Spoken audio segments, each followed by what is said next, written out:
Ok, bonsoir à tous. Bienvenue dans cette nouvelle vidéo. Il sera question pour nous d'introduire l'analyse, notamment les équations différentielles linéaires d'ordre 1. Je suis Monsieur Ngameni Emmanuel, enseignant des sciences fondamentales, notamment mathématiques, physique, chimie, informatique. Dans ce cours, nous traiterons dans le cadre général les équations différentielles linéaires d'ordre 1. Et dans cette optique, il sera question pour vous d'être, n'est-ce pas, justement, très vif, très proactif dans le cadre de la compréhension du cours et on fera quelques applications. Parce que, et pour ce cours, comme prérequis, vous devez avoir comme atout les notions de calcul intégral, les notions des techniques d'analyse et bien évidemment les notions de conditions d'existence. Lançons-nous donc directement. Une équation différentielle linéaire d'ordre 1, c'est une équation différentielle qui se met sous la forme y' de x plus a de x, y de x égale à un b de x, où il sera question pour nous, naturellement, de déterminer y. Ça, c'est une équation E qui est dite différentielle. Maintenant, comment résoudre cette équation différentielle? Comment déterminer y dans le cadre général?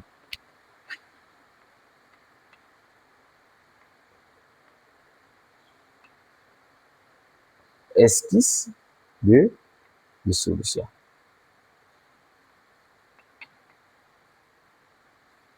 Esquisse de solution. Dans la résolution de cette équation E, on va d'abord définir une équation E' qui sera sans second membre. Donc, on dira y' de x plus a de x, y de x égale à 0. Comment donc la résoudre? Que je vais appeler ici y, je peux mettre un indice, 1, 1. Parce que c'est un paramètre très important pour déterminer la suite. C'est une étape assez cruciale. Je peux même laisser y. Mais je préfère quand même différencier. C'est une étape assez cruciale. Vous avez sans doute deviné, bon, on peut mettre homogène, vu qu'il s'agit là de l'équation homogène associée à l'équation différentielle. Dans ce cas de figure, si j'ai cette égalité, ça veut dire que y de x va me donner moins a de x, y h de x. Ok. Comme premier cas de figure, on peut avoir y h de x égale à la fonction nulle est solution de E'. Nous avons un cas de figure. Elle est solution de E'. Si je remplace naturellement, ça fait 0. La dérivée de 0, ça fait 0. Ça fait 0 égale à 0. Ok. Là, tout le monde est d'accord. Nous sommes parfaitement synchrone. Maintenant, si y de x, y h de x est différent de 0. Parce que ça, c'est une disjonction des cas.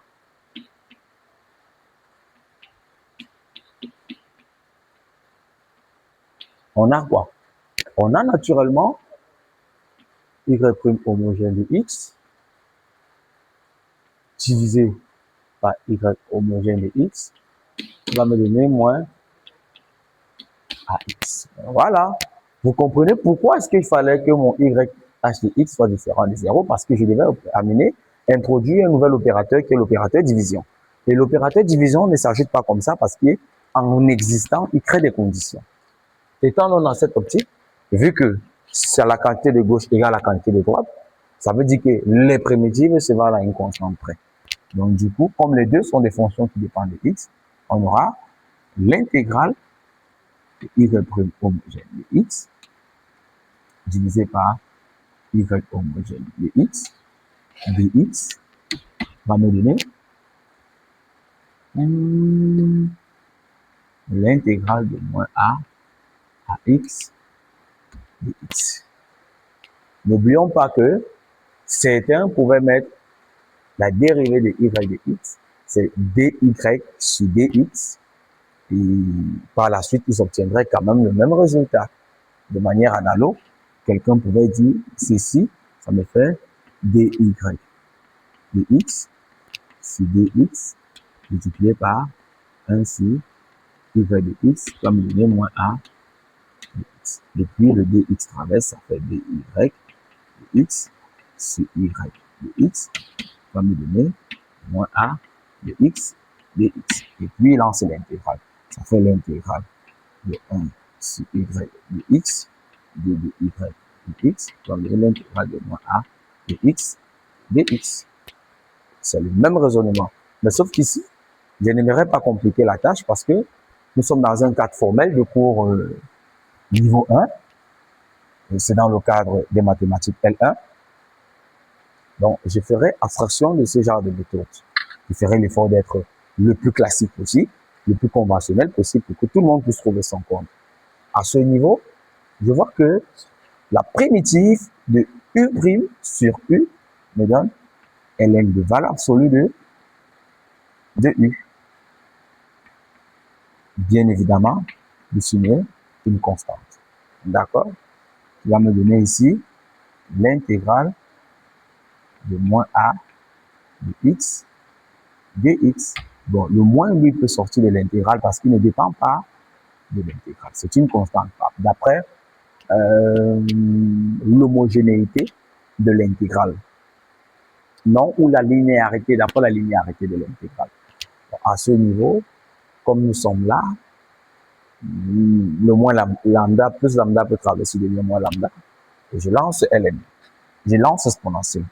J'aurai donc ici y homogène de x qui va me donner exponentielle de moins l'intégrale de ax dx, bien sûr, moins lambda. Mais sauf que moins lambda est encore égal à plus lambda.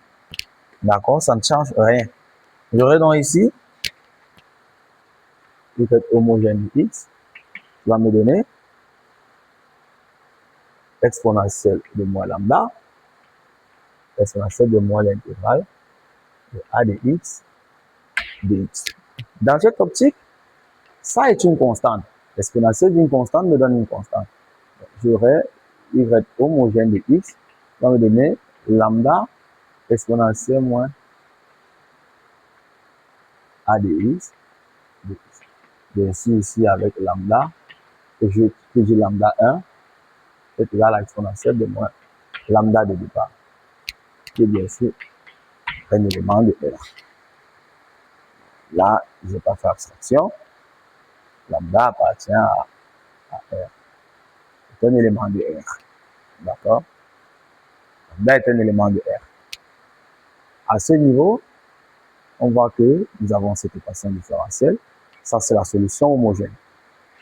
OK. Donc, E' a pour solution YH de x, comme donné lambda 1 exponentielle moins l'intégrale de a de x dx. Okay. Mais ce n'est pas terminé, parce que là, il va falloir déterminer les solutions de E. Et pour déterminer les solutions de E, on va se servir d'une méthode appelée la méthode dite de la variation de la constante. Par variation de la constante,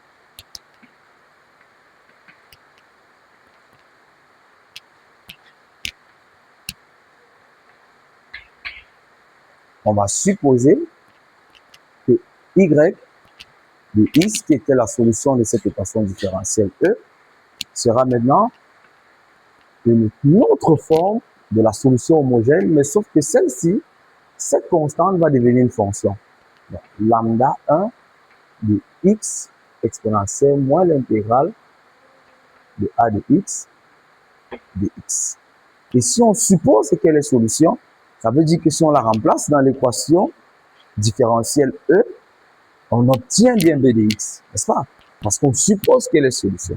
Par variation de la constante, supposons, on peut dire, supposons ça, solution de E. Et si je suppose sa solution de E, ça veut dire que si je remplace là à l'intérieur, ça me donne bien b de x. Solution de E.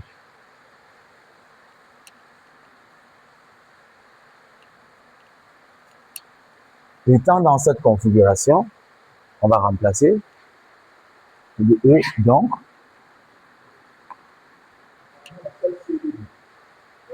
Bonjour, prof. Vous avez progressé? Non, non, je suis en train de faire une vidéo.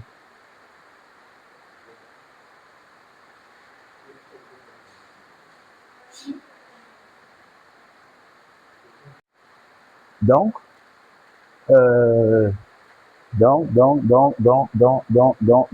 je remplace dans E, j'obtiens, je vais l'appeler Y, on laisse, on aura donc Y de X prime plus A de X, Y de X, on me donner B de X. Or, Y prime de X égale à quoi? C'est égal à lambda 1 de X exponentielle moins l'intégrale de A de X dx prime. On est d'accord que là, il s'agit d'un produit de fonctions. Je peux maintenant effacer ceci. Je peux effacer ceci.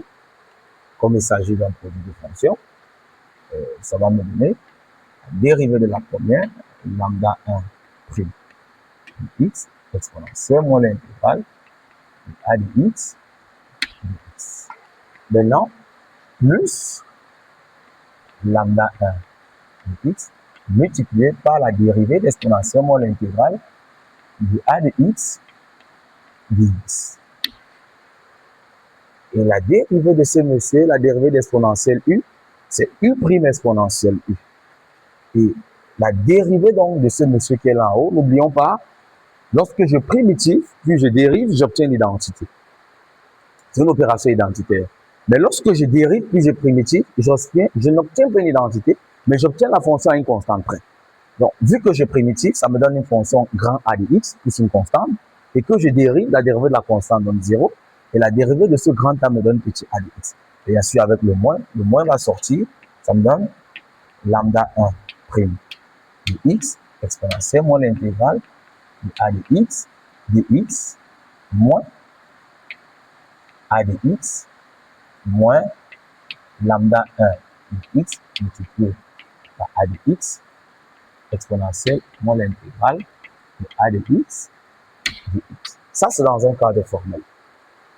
Comment donc quitter de ce paquet d'informations ou de ce paquet de données? Jusque-là, je n'ai pas introduit un opérateur qui crée des conditions. Si la vidéo va vite, n'oubliez pas à chaque fois de faire une pause, de mettre la vidéo sur pause et d'essayer, n'est-ce pas, de copier pour essayer de comprendre. Parce que pour comprendre les maths, il faut recopier, d'accord? Vous copiez, vous comprenez mieux et vous essayez d'avancer. Dans cette optique,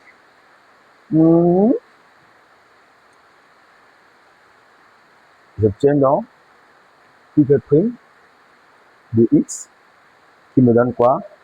Lambda 1 de x exponentielle moins l'intégrale de A de x dx moins lambda 1 de x ax exponentielle moins l'intégrale de A de x dx. Comme j'ai donc y, je peux remplacer y dans cette équation. On avait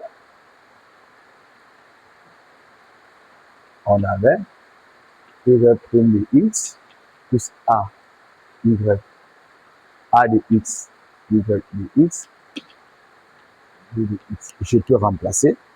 Ça me donne donc ici, vous voyez la magie opérée. Je remplace.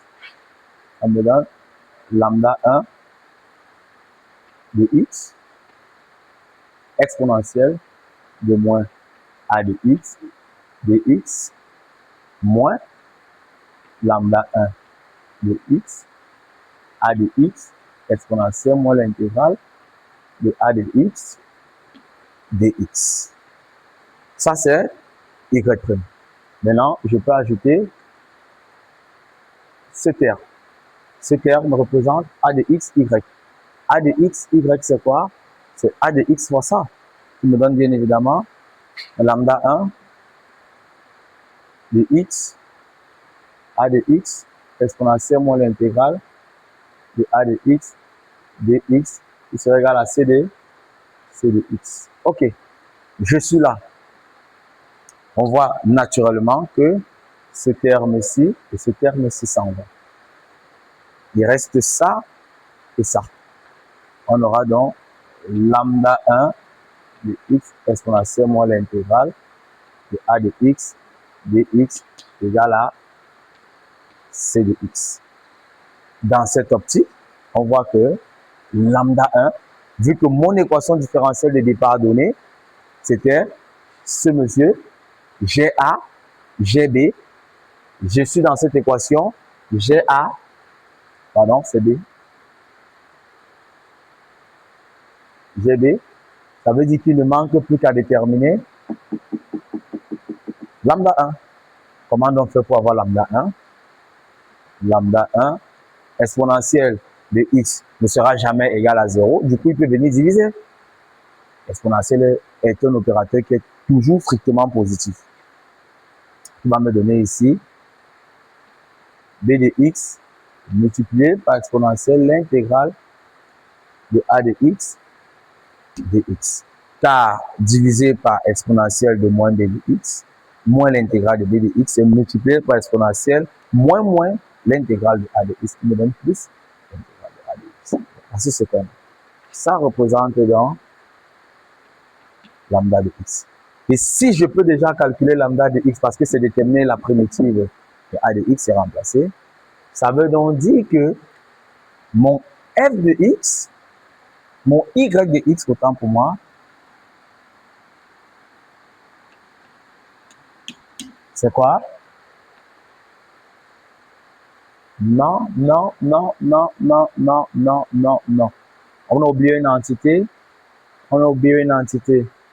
Oh là là. Pas qu'on a oublié, c'est prime.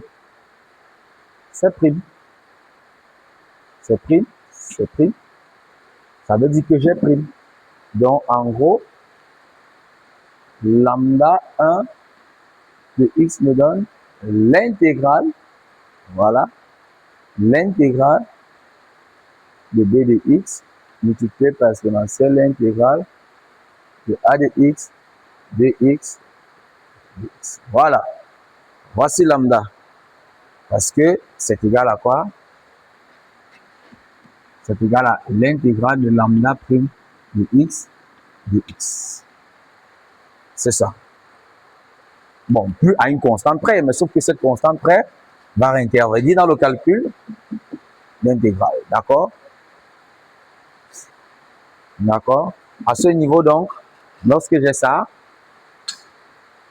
je peux me permettre de remplacer dans l'expression, vu que j'ai déjà la valeur de lambda 1, je peux donc venir dire que y de x est lambda 1 exponentielle moins ax. Et lambda 1, c'est quoi?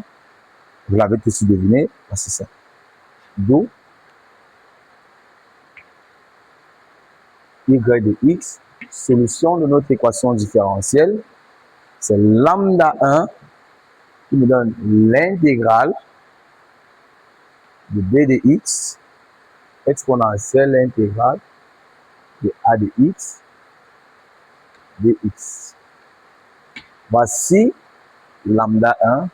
Maintenant, multiplié par exponentielle moins l'intégrale de a de x dx. Ayant cette configuration, automatiquement, c'est ça qu'on appelle solution de l'équation différentielle E. Fin de la démonstration. On peut faire quelques exemples pour qu'on puisse comprendre. Mais dans la pratique, ça part très vite, d'accord? Dans la pratique, ça part très vite. Sauf que dans la pratique, il y a des cas particuliers. On vous dira, vous déterminez la solution Deuxième méthode de résolution, mais qui n'est pas générale. Deuxième méthode, c'est qu'on détermine y homogène, comme on l'a fait, qui est égal à quoi? À lambda exponentielle moins l'intégrale de a de x dx. Ça, c'est la solution homogène. Maintenant, on détermine une solution particulière de x qui sera quoi? De même nature que b de x. Mais sauf que dans la pratique, c'est difficile, même quand on a l'équation de même nature. Lorsqu'on essaie d'élucider en utilisant cette deuxième méthode, c'est parfois compliqué parce qu'on n'arrive pas réellement à cerner la nature de b de x. Mais lorsqu'on arrive à la cerner et qu'on obtient y p de x, on dit que automatiquement y de x va me donner y homogène de x plus le y particulier de x. Ça, c'est le cas le plus courant. Mais sauf que dans la pratique, comme je disais tantôt, c'est très difficile de pouvoir exprimer naturellement le y particulier. Donc, du coup, on aura à faire, dans le cadre général, à travailler dans le sens formel. Maintenant, pourquoi on essaie de faire un exemple dans le sens formel? Pour que tout le monde puisse, n'est-ce pas, essayer de se familiariser avec cette nouvelle notation, qui est une notation d'ailleurs simple, qui ne complique pas, qui vous permet en même temps de réviser le cours sur le calcul intégral, mais qui vous permet aussi de résoudre les équations différentielles. On va prendre un cas pour qu'on essaye de voir. Exemple. Résolvez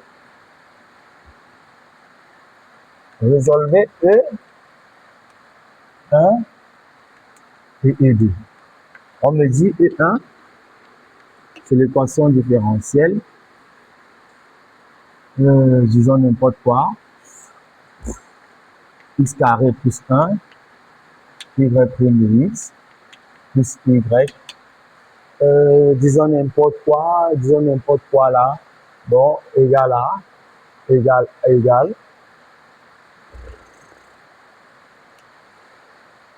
Égal à quoi? Égal à 2x. Peut-être. Égal à 2x. Et E2, c'est quoi? Cos x, y prime de x, plus y de x, égal à sinus de x, par exemple. Par exemple, d'accord? Ne dramatisons pas, par exemple. Dans ce cas, dans la résolution de ce que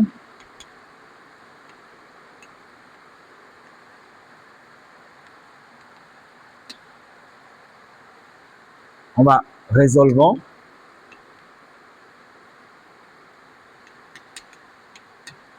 E1. Dans la résolution de E1, n'oublions pas que dans le cas général, la solution de l'équation différentielle se met sur quelle forme? Sur la forme l'intégrale de b de x exponentielle l'intégrale de a de x dx exponentielle moins l'intégrale de a de x dx. On a ça si E est de la forme y prime de x plus a de x, y de x qui est égal à b de x. Voilà ce qu'on a. Maintenant, on va appliquer cette formule pour résoudre ces équations différentielles et par la suite tester si les solutions qu'on aura vérifieront bien évidemment le critère défini plus haut.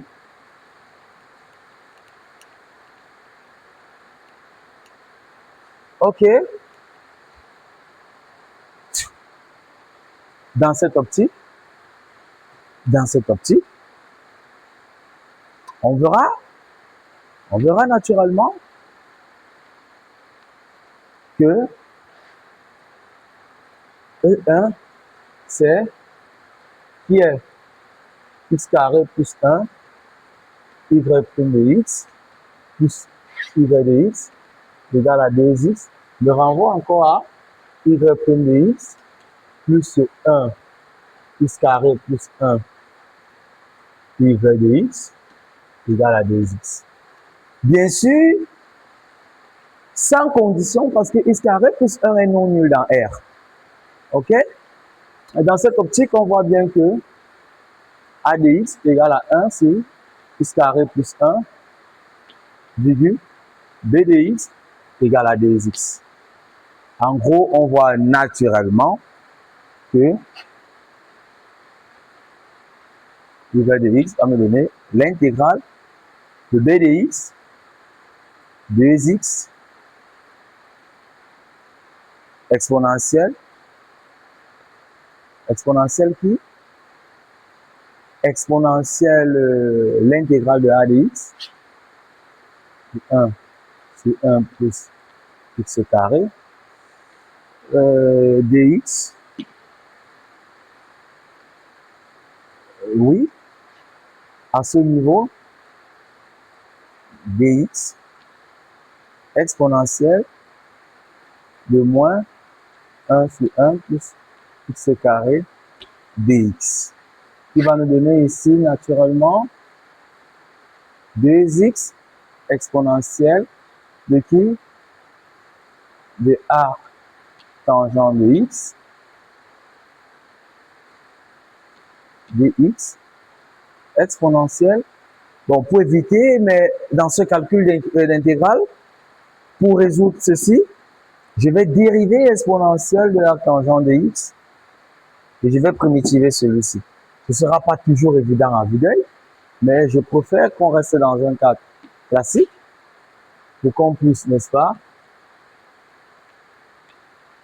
ne pas avoir de problème dans le calcul, pour qu'on puisse, n'est-ce pas, voir une forte corrélation qui existera entre les deux. À ce niveau, ce sera 1 demi de ln de 1 plus x carré. Voilà, c'est beaucoup plus intéressant comme ceci. Et à ce niveau, j'aurai ici x. Oui, revenons plus haut. On met là, plus x. Pour ne pas perdre le temps dans le cadre des techniques de calcul des primitifs, à ce niveau, j'aurai x. Va me donner ici moins 1 demi de ln de 1 plus x carré. Je ne mets pas les valeurs absolues parce que 1 plus x carré est toujours positif dans R. Et là, le 1 demi peut rentrer. Ça me donne l'intégrale de 2x exponentielle ln de racine de 1 plus x carré qui me donne racine carrée de 1 plus x carré dx point racine carrée de moins, autant pour moi, non, ça me fait ln de racine carrée, le moins ça fait 1 demi, qui me donne 1 sur racine carrée de 1 plus x carré. Voilà ce qu'on obtient. À ce niveau, vous vous dites, mais c'est compliqué, il faut juste calculer cette primitive. La dérivée, ça fait l'intégrale de 2x 1 plus x carré à la puissance 1 demi dx. Ça devient beaucoup plus simple. La dérivée de ça, c'est ça. Ça fait u' à la puissance 1 demi, qui me donne 1 sur 1 demi plus 1, qui me donne 3 demi, qui me donne 2 tiers. Je crois. 1 plus 1 demi, ça fait 3 demi. 1 sur 3 demi. 1 sur 3 demi, ça fait 2 tiers. 1 plus x au carré. 3 demi. Multiplié par 1 sur racine de 1 plus x carré. Non, il y a une dernière constante qui apparaît ici, plus lambda, lambda appartenant à R. N'oublions pas cette constante.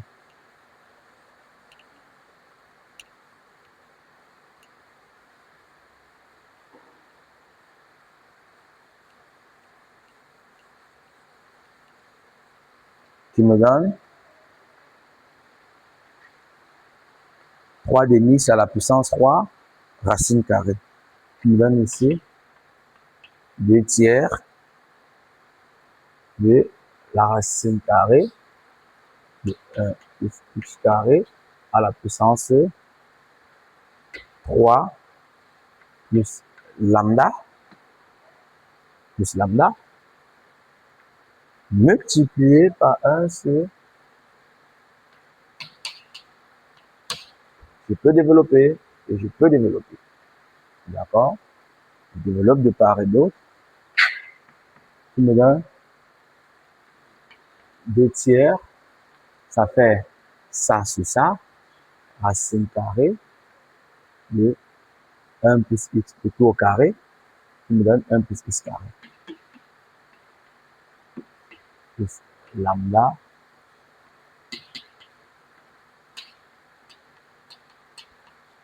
En gros, voici ce que j'obtiens comme y de x solution. C'est pas long, c'est pas compliqué, c'est assez simple, mais la maîtrise voudrait que on applique ce genre de cas. Vous voyez que le calcul de primitives, la résolution d'une équation différentielle ne se résume qu'au calcul de primitives. Maintenant, si je prends le cas de petit b, on a cos x, y prime de x, plus y de x, égale à sinus x.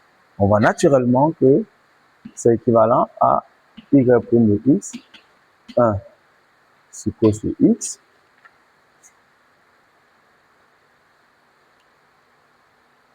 est-ce que c'est cos? Le mot carré, le mot carré,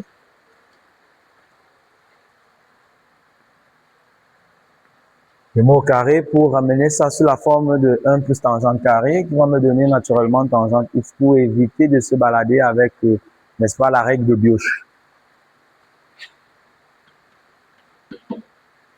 Ouf! Il y a une erreur depuis le début, Oh, vraiment, c'est x carré plus 1, 2x, c'est x carré plus 1.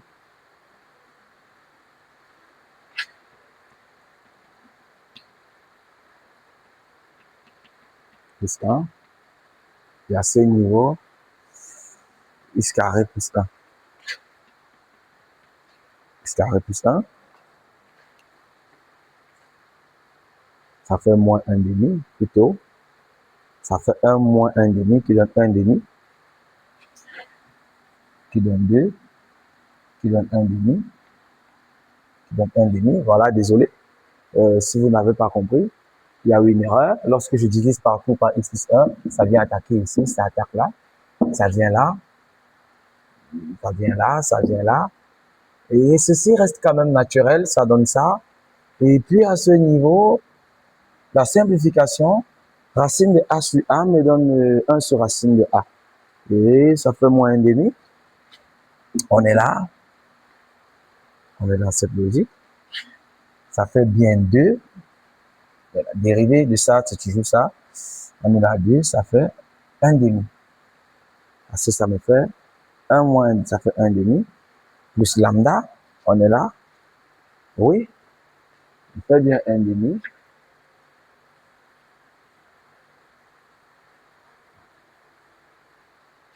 Et lorsque je multiplie,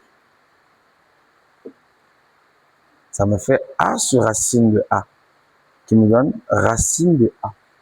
Ça me fait bien 2 racines carrées de 1 plus x carré.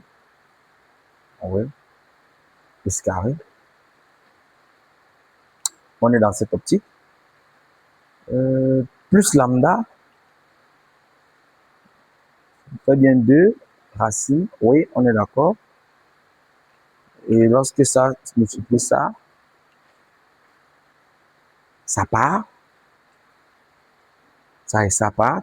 Il reste 1. Ça fait 2. Il va rester 2. 2 plus. Est-ce que si je remplace 2 À ce niveau, est-ce que 2 est solution particulière? Oui, 2 est solution particulière parce que si je mets 2, ça fait 2. Ça fait 2x égale à 2x. La dérivée de 2 donne 0. 2 est solution particulière. Et solution homogène, c'était bien celui-ci à une constante près. Qui me donnait bien 1 demi de ln moins 1 demi, c'est bien ça. Donc voilà la solution générale. D'accord? C'est la solution générale. Et à ce niveau, ça me fait sinus x sur cos x. Donc j'ai ici a de x égale à 1 sur cos carré x qui me donne 1 plus tangente carré x. Et j'ai bien b de x qui me donne tangente x. Dans cette configuration, j'ai y de x qui va me donner l'intégrale de quoi? De b de x exponentielle. L'intégrale de qui? L'intégrale de